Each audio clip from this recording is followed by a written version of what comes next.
Thank you for joining Wars of the Rosies as we continue with Part 9, Freemasonry and Politics, from Book the First, The Theory of the Mystic Tie by Albert G. Mackey. Part 9, Freemasonry and Politics. There is no charge more frequently made against Freemasonry than that of its tendency to revolution and conspiracy, and to political organizations which may affect the peace of society or interfere with the rights of governments. It was the substance of all of Borel's and Robertson's accusations that the Jacobinism of France and Germany were nurtured in the lodges of these countries. It was the theme of all the denunciations of the anti-Masons of our own land, that the order was seeking a political ascendancy and an undue influence over the government. It has been the unjust accusation of every enemy of the institution in all times past, that its object and aim is the possession of power and control in the affairs of state. It is in vain that history records no instance of this unlawful connection between Freemasonry and politics. It is in vain that the libeler is directed to the ancient constitutions of the order, which expressly forbid such connection. The libel is still written, and Masonry is again and again condemned as a political club. The charge that one of the objects of Freemasonry is to subvert established governments and overthrow the system of civil society had been made from the days of Pope Clement XII, but was revived about the time of the French Revolution, and especially asserted by two bitter opponents of the order. The Abbé Borel, in his Memoirs of Jacobinism, and Professor Robertson in his Proofs of a Conspiracy Against the Religions and Governments of Europe, carried on in the secret meetings of Freemasonry, Illuminati, etc. A work, the very title of which is a gross libel of the character of our institution. Borel declares that the irreligious and unqualified liberty and equality are the genuine secrets of Freemasonry, and Robertson says that the lodges of France and Germany were the hotbeds in which the seeds were sown and tenderly reared of all the pernicious doctrines of atheism and anarchy which distinguished the Reign of Terror. Borel was a man of but little regard for truth or principle, of which his own book bears the evidence, but Robertson was very probably honest in his intentions, though utterly mistaken in his views, and in fact, he committed the egregious error of confounding Freemasonry with the Illuminism of Weishaupt and his followers, an institution with which it had no more to do than it had with the Carbonari of Italy or the Free Judges of Westphalia. From what we have heard and read, says the London Review from August 1798, in an examination of Borel's book, we are persuaded that the fundamental principles and practices of Freemasonry are as opposite to those of the Illuminists, of the propaganda, or of any other sect in hostility to good order and government as light to darkness or good to evil. Author's note: Borel himself admits the entire separation of Freemasonry from Illuminism in the preliminary observations to the third part of his memoirs. I will not pretend to say that Illuminism drew its origin from Freemasonry, for it is a fact demonstrated beyond all doubt that the founder of Illuminism only became a Mason in 1777, and that 2 years later than that he was wholly unacquainted with the mysteries of Masonry. The accusation scarcely ought to need a defense, contradicted by all the published rules and regulations of the institution and opposed by all the facts of history. The very absurdity of the supposition would seem to be its best refutation. If we appeal to fact and to the history of all nations, says Dr. Harris, we shall find that Freemasons have always been peaceable and orderly members of society, Submissive, even under governments the most intolerant and oppressive, they silently cultivated their benevolent plan and secured it confidence and protection by exhibiting in their conduct its mild, pacific, and charitable tendencies. They excited no factious resistance to established authorities, conspired in no turbulent and seditious schemes, exaggerated no grievances, nor even joined in the clamors of popular discontent, making it a rule to never speak evil of dignities, nor interfere with the calms of lawful authority. They, at all times and in all places, supported the character and obtained the praise of liege subjects and good citizens.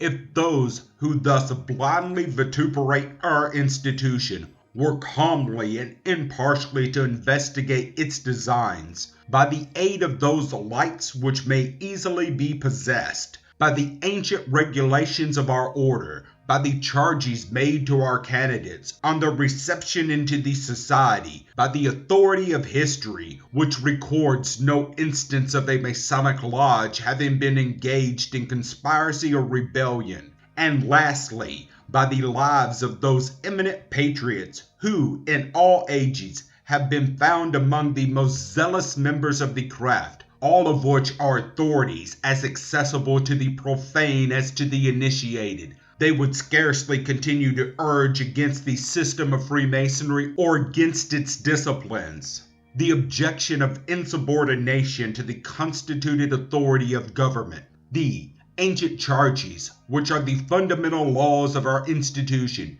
use on this subject the most explicit terms.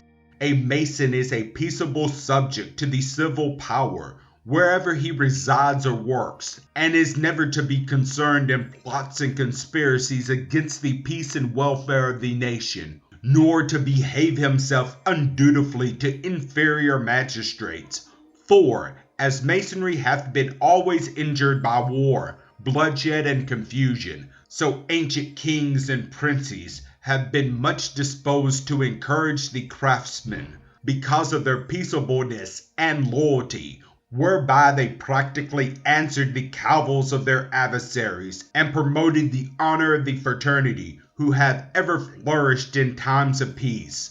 Still stronger is the instruction given in a subsequent part of the same document. No private piques or quarrels must be brought within the doors of the lodge, far less any quarrels about religions or nations or state policy. We being only, as Masons, of the universal religion above mentioned, we are also of all nations, tongues, kindreds, and languages, and are resolved against all politics as what never yet conducted to the welfare of the lodge, nor ever will. In the charge or admonition to an entered apprentice, on the evening of his initiation, a document to be found in every Masonic manual, and open to the inspection of the world, the language used is not less unmistakable. In the state, you are to be a quiet and peaceable subject, true to your government and just to your country. You are not to countenance disloyalty or rebellion, but patiently submit to legal authority and conform with cheerfulness to the government of the country in which you live. Lastly, the doctrine is repeated in the course of the ceremony of inducting the master of a lodge into office, after the election of the presiding officer of a lodge, and before his installation. He is called upon to make, in open lodge and in the presence of all the brethren, the following, among other declarations, and is addressed in the following language by the installing officer. Brother, previous to your investiture, it is necessary that you should signify your assent to those ancient charges and regulations which point out the duty of a master of a lodge. 1. You agree to be a good man and true, and strictly to obey the moral law. 2. You agree to be a peaceable subject, and cheerfully to conform to the laws of the country in which you reside. 3. You promise not to be concerned in plots and conspiracies against government, but patiently to submit to the decisions of your supreme legislature. 4. You agree to pay a proper respect to the civil magistrates, to work diligently, live creditably, and act honorably by all men. These are the principles of Freemasonry set forth in the authorized rituals and books of law of the institution, and that they are effectually practiced by the craft is evident from the fact that the purest patriots, the most enlightened statesmen and dignified magistrates, whose sworn duty it was to uphold the laws with kings and princes, whose very existence was interwoven with and depended upon the continuance of the state, having been the patrons, friends, and members of the order. Such men as Frederick of Persia, a despotic sovereign, whose position as such must have made him distrustful of conspiracies or political discussions, or Napoleon, the monarch of a popular tumult, and who, as he owed everything to rebellion, had everything to fear from it, or Washington, the purest patriot that ever lived, and who was by principle as much opposed to secret plots as the others were by interest. Such men would scarcely have patronized an institution whose secret but suspected object was to overthrow all governments, to dethrone all kings, and to prostrate all legitimate authority. It was, in truth, the absence of all such design which intimate acquaintance with the institution showed them to be the fact that made them not only the friends of Freemasonry, but zealous and active Freemasons. A single anecdote may relieve the dryness of a tedious disquisition, and serve as a practical illustration of the argument we have here advanced. At one period during the reign of Napoleon, when the disasters of war and the multiplication of the conscription for new soldiers, it was after the misfortunes of the Russian campaign, had in some degree cooled the enthusiasm of the people for their emperor, and produced a general discontent. Some of the enemies of Freemasonry endeavored to persuade him that Bourbonists were using the Masonic Lodge as the means of concocting conspiracies for the restoration of the dethroned family. A lodge whose members were mechanics and tradespeople, whose locality was the Faubourg Saint-Marcel, was especially pointed out as being busily engaged in the plot. Napoleon, who was himself a Mason and therefore slow to believe that any lodge in Masonic France would thus corrupt the original design of the institution, determined, before he would give any credence to the report, to ascertain its truth or falsehood by the unerring guide of a personal inspection. Accompanied therefore by Duroc and Lauriston, he one evening repaired to the Faubourg Saint-Marcel. Duroc first entered the lodge room, and taking his seat next to the master, he informed that officer in a low voice that 2 other visitors would soon arrive, whom he enjoined him to receive without ceremony, and should he recognize them, to make no manifestation of his recognition. A few moments afterward, Napoleon and Lauriston made their appearance, and their persons being unknown to the members, they quietly took their seats in the room.